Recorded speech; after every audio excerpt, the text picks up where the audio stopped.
Hey everyone, hope you're having a good day. So I thought I'd start off the video just with some strimming ASMR because that's quite a satisfying process, and although it does look a bit destructive, I did have good intentions. If you followed along with my channel last year, you'll know that I created a wildflower meadow in my garden for the bees, and the advice that I'd read online was that once the kind of wildflower stage of the growth is over and the plants kind of start to die off, if you trim it back, if you cut it back, the, nutrients, seeds, all of that from the wildflowers should go back into the earth, and then next spring they should start to come up again. Well, fast forward to these clips here, this was next spring, although it doesn't really look like it because it's Scotland and a lot of the time it's quite grey, but this was indeed spring and nothing came back up. So what I decided to do was rake back the dirt, put down some new wildflower seed and give that a water, and this time I just left a kind of blank path up the middle because my plan was to do a bit more landscaping and planning, maybe a little bit of building this year, and that's what we'll be getting into in this video because this is kind of going to be my project for the next little while, creating my dream garden with my dad. And I thought the first part of this canvas would be getting the wildflower meadow in the ground. I just quite liked having that, having all the bees buzz around and just kind of feeling like I was doing something good for nature and the environment. It felt kind of nice. It's also much less maintenance than having to mow your grass the whole time. So that's why I wanted to go with a largely wildflower canvas for this dream garden of mine. So with the blank canvas of my garden laid out, the next step was figuring out what I wanted it to look like, and for that I used Dunnett, who are the sponsor of today's video. If you're not familiar with Dunnett, it's a tool which helps you organize any of your creative projects, and for me it's been hugely helpful in two areas. Firstly, for creating a cohesive plan for my garden project where I can have all of my ideas out in front of me to make sure they actually work together. And secondly, finally making use of all of the Pinterest ideas that I've saved but just never used. So if we take a closer look at my dream garden board, you can see that I've filled it with elements planning the pergola and seating area, the new path, shrubs I'd like to add, the wall texture, and even a tiny house for my cats, all mapped out to where I want them. I can also track budgets, to-do lists, and even keep my video production plan in one place. Another cool feature is that you can create subboards for specific areas. So if we click into my catio board, you can see that I have inspiration images,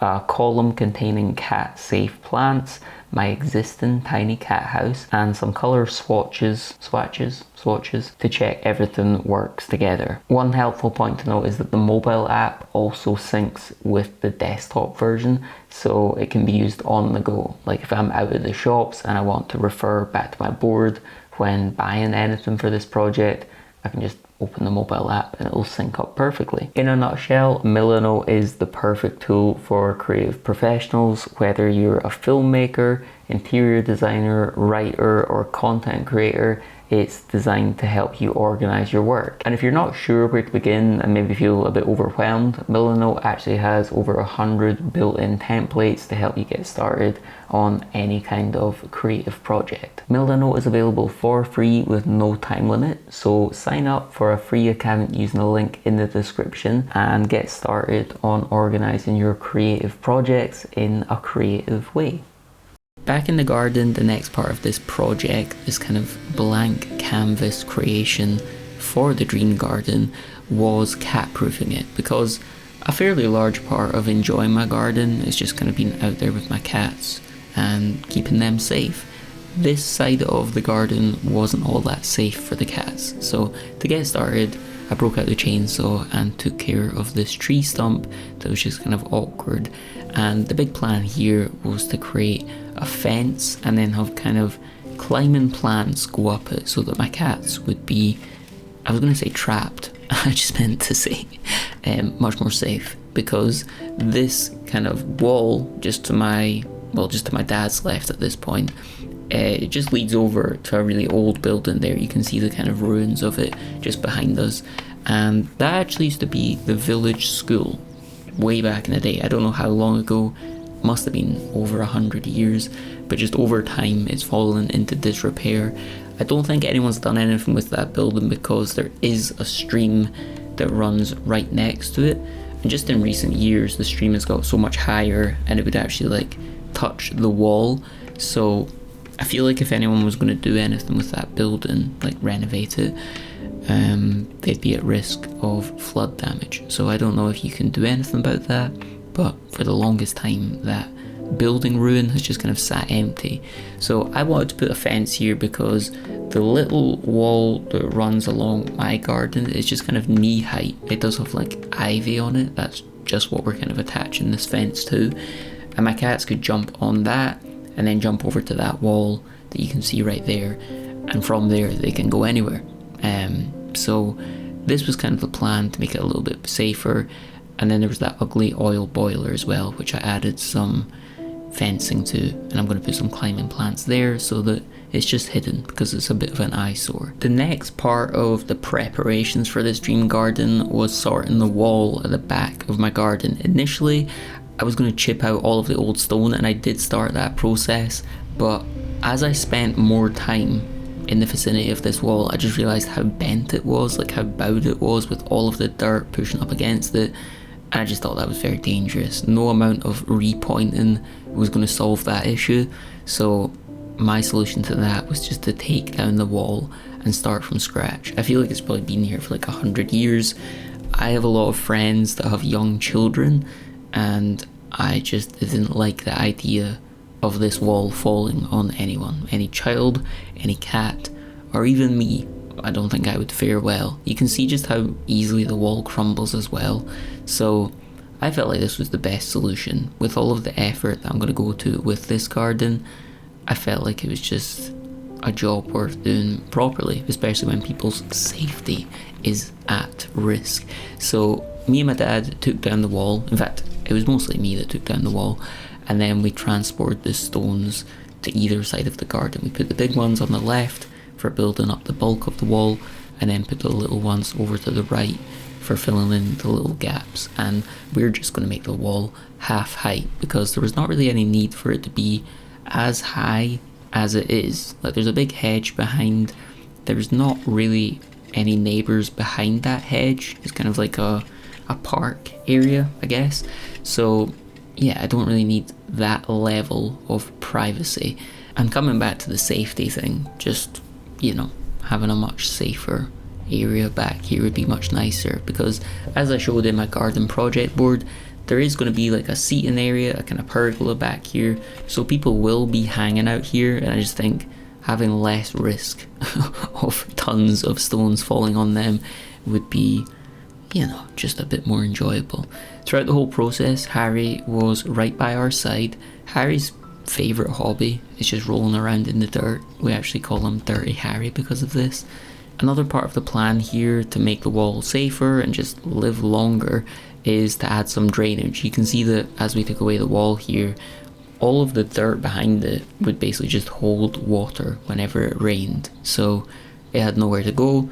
All of this dirt would just get heavier and heavier, and that would put pressure on the wall, which would just make it unsafe and kind of unsecured. So that's something we're going to fix this time. I feel like when you go right to the kind of bare bones of something like this, it's worth doing it properly.